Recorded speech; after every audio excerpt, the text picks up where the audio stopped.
السلام علیکم ورحمۃ اللہ وبرکاتہ۔ ان الحمد للہ والصلاة والسلام علی رسول اللہ وعلی آلہ واصحابہ وسلم تسلیما کثیرا کثیرا۔ رب تبارک و تعالیٰ کا جتنا بھی شکر ادا کیا جائے کم ہے۔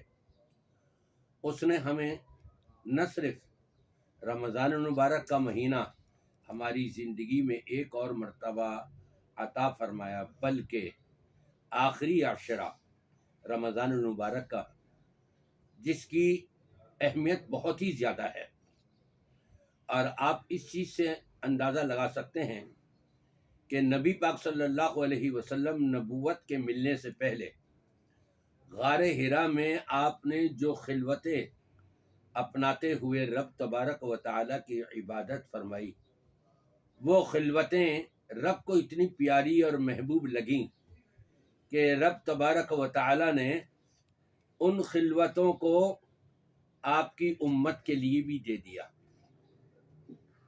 اور یہ خلوتیں عطا کر کے رب تبارک و تعالیٰ نے امت محمد کی بخشش کا سامان گویا کہ مہیا فرما دیا۔ 10 دن رمضان المبارک کے آخری عشرے میں اعتکاف کر لو، اپنا گھر بار چھوڑ کر، اپنے بیوی بچے چھوڑ کر، اپنے عزیز و اقارب، اپنے ماں باپ، اپنے رشتہ داروں کو چھوڑ کر، اپنے دوست و احباب کو چھوڑ کر، سب سے الگ ہو کر صرف ایک اکیلے اللہ کے لیے خلوت کے اندر یہ 10 راتیں گزار لو، اور پوری زندگی کے گناہوں کی بخشش حاصل کر لو۔ آپ کو اہمیت اس کی پتہ لگ گئی ہوگی کہ ہاں بھئی کیا ہے اعتکاف، کیوں کروایا جا رہا ہے، اس کا اصل مقصد کیا ہے۔ روزوں کا تو بتا دیا کہ لعلکم تتقون، تاکہ تمہارے اندر اللہ کا ڈر اور خوف آ جائے، تم متقی ہو جاؤ، پرہیزگار ہو جاؤ، خشیت الہی پیدا ہو جائے تمہارے اندر۔ اور اعتکاف سے آپ اپنے نرم بستروں کو چھوڑ کر کے آئے، اپنے گھر کی تمام سہولیات کو ایک طرف رکھتے ہوئے آئے، آپ اپنے عزیز و اقارب اور رشتہ داروں سے ملنا جلنا چھوڑ کر کے صرف اللہ سے ملاقات کے لیے آئے۔ کہاں؟ مسجد میں۔ اور رب تبارک و تعالیٰ نے ارشاد فرمایا وَلَا تُبَاشِرُوهُنَّ وَأَنْتُمْ عَاكِفُونَ فِي الْمَسَاجِدِ، تم بیویوں سے بھی مباشرت نہیں کرو گے جبکہ تم مساجد کے اندر اعتکاف میں ہو۔ یہاں یہ نقطہ اور بتاتا چلوں میں کہ بہت سے لوگوں کے ذہنوں میں یہ ہوتا ہے، اور بالخصوص خواتین کے، کہ اعتکاف گھر میں بھی کیا جا سکتا ہے، تو اس آیت کا پھر یہ مطلب نکالنا پڑے گا کہ مسجد میں ہو تو مباشرت نہیں کرنا، اور گھر کے اندر اگر اعتکاف کر رہے ہو تو مباشرت کر لینا۔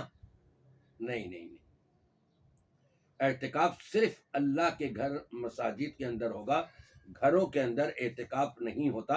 نبی پاک صلی اللہ علیہ وسلم نے جب اپنے اعتکاف کا خیمہ لگوایا تو آپ کی ایک بیوی نے بھی اس کے برابر میں لگوا دیا، اور اس بیوی کی دیکھا دیکھی دیگر جو بیویاں تھیں انہوں نے بھی لین تاری سے اپنے خیمے لگوا دیے۔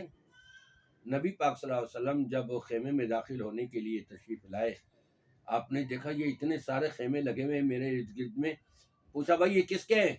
کہا جی یہ آپ کی فلاں بیوی کا، یہ فلاں بیوی کا، یہ فلاں بیوی کا۔ آپ نے کہا ہٹاؤ سارے، یہ ایک دوسرے کی رزق کے اندر ایک دوسرے کو دیکھا دیکھی، یہ اعتکاف ویسے پہلے ان کو شوق نہیں ہوا اعتکاف کا کہ ایک بیوی آئی تو وہ دوسری بھی آ گئی، تیسری بھی آ گئی، اس کو دیکھ کے چوتھی بھی آ گئی، نہیں، سب خیمے ہٹوا دیے۔ جبکہ اعتکاف کی نیت نبی کریم صلی اللہ علیہ وسلم کی ازواج مطہرات کر چکی تھیں، خیمے ہٹوا دیے گئے۔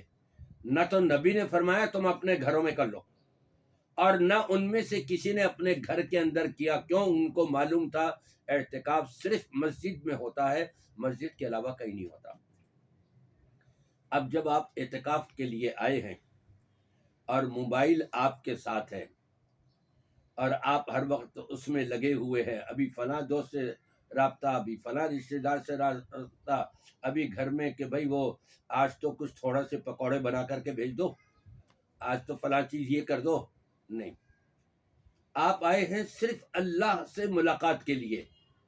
آپ ملاقات اپنے گھر میں بھی کر سکتے تھے، اللہ سے رابطہ اپنے گھر میں بھی کر سکتے تھے، لیکن مسجد میں آ کر 10 دن کے لیے سنت والا اعتکاف اپنانا اور اختیار کرنا، یہ اس بات کے اوپر دلالت ہے کہ اب آپ کا رابطہ صرف آپ کے اللہ سے ہونا چاہیے، دنیا والوں سے نہیں. ہاں، اگر ضرورت پڑ گئی، بیمار ہو گئے، ڈاکٹر کے یہاں جانا ہے، وہ پھر رابطہ کر لیں، دوائی منگوانی ہے وہ رابطہ کر لیں.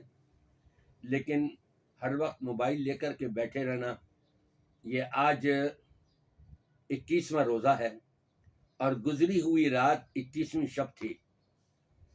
1 بجے کا ٹائم تھا رات کا. مسجد میں نے دیکھا ایک شخص بیٹھا ہوا ہے اور موبائل سامنے. مسجد میں آنے کا فائدہ کیا؟ بیٹھا ہوا گھنٹوں اپنا وہ موبائل سے ہی کھیل رہا ہے، آگے پیچھے کر رہا ہے. بھائی یہ گھر میں ہی بیٹھ کے کر لو. تم اللہ کے گھر میں آ کر لوگوں کو دھوکہ دینا کہ میں تو پوری رات اللہ کے گھر میں گزاری ہے اور وہ اس طرح سے گزاری ہے، اللہ کو تو معلوم ہے نا. پھر ایسا ہرگز نہیں ہونا چاہیے. اعتکاف میں صرف اور صرف اپنے اللہ سے ہم وقت رابطہ رہے. آپ کو نیند آ رہی ہے، سو جائیے کچھ، لیکن یہ خیال رکھیے گا کہ آخری عشرے سے متعلق یہ آتا ہے حدیث پاک میں، اذا دخل العشر الاواخر ایقظ احیا لیلہ و ایقظ اہلہ، اور اس سے پہلے لفظ شد میزرہ. نبی پاک صلی اللہ علیہ وسلم جب آخری عشرہ رمضان کا شروع ہو جاتا، پہلے سے زیادہ کمر بستہ ہو جاتے. اب میں نے یہ بھی کرنا ہے، یہ بھی عبادت کرنی ہے، یہ بھی کرنی ہے، اللہ سے اتنا رابطہ میں نے کرنا ہے، مضبوط کرنا ہے. کمر بستہ ہو جایا کرتے تھے اور 10 کی 10 راتیں جاگا کرتے تھے. لیکن ہم کیا کرتے ہیں، چاہے وہ اعتکاف والے ہوں یا غیر اعتکاف والے ہوں، آخری عشرے میں صرف طاق راتوں میں جاگیں گے. یہ کچھ لوگ، ایک کیٹیگری کے لوگ. دوسری کیٹیگری کے لوگ، ہمیں جاگنے کی ضرورت نہیں، ہم تو صرف 27ویں شب کو جاگیں گے. یہ تصور رکھتے ہوئے کہ جس 27ویں شب قدر ہوتی ہے، ہرگز ایسا نہیں ہے. 27ویں ممکن ہے کسی سال ہو جائے، کسی سال 21ویں شب ہو، کسی سال 23ویں شب ہو، کسی سال 25ویں شب ہو، کسی سال 27ویں اور کسی سال 29ویں شب ہو. اسی لیے نبی کریم صلی اللہ علیہ وسلم نے ارشاد فرمایا، التمسوها فی العشر الاواخر فی الوتر. آخری عشرے کی 10 راتوں میں سے ہر طاق رات کے اندر تم اس شب قدر کو تلاش کرو. یہ ہے اصل. اور نبی کریم صلی اللہ علیہ وسلم 10 کی 10 راتیں جاگ رہے ہیں. کیا فلسفہ ہے. یقیناً ہمارے پاکستان میں کئی مرتبہ ایسا ہوا کہ جی وہ پہلا روزہ رہ گیا، وہ چاند کی دیکھنے میں غلطی ہو گئی، لہٰذا ایک روزے کی قضا کر لیں. جو پہلے اعلان ہوا تھا ہم تو اس حساب سے یہ جاگنے والی راتیں سمجھ کر کے جاگتے رہے، لیکن وہ راتیں شب قدر والی 5 نہیں تھیں بلکہ ان کے علاوہ تھیں، تو گئے ہمارے ہاتھوں سے وہ شب قدر. جب 10 کی 10 راتیں جاگیں گی، چاند کے اندر دیکھنے میں دھوکہ ہو جائے، آگے پیچھے ہو جائے، گویا کہ ہم کو حتمی طور پر شب قدر مل گئی انشاءاللہ تعالی. اس لیے یہ اعتکاف میں آنے کے بعد جو ہے نا، یہ صرف اور صرف اپنے اللہ سے رابطہ قائم کریں.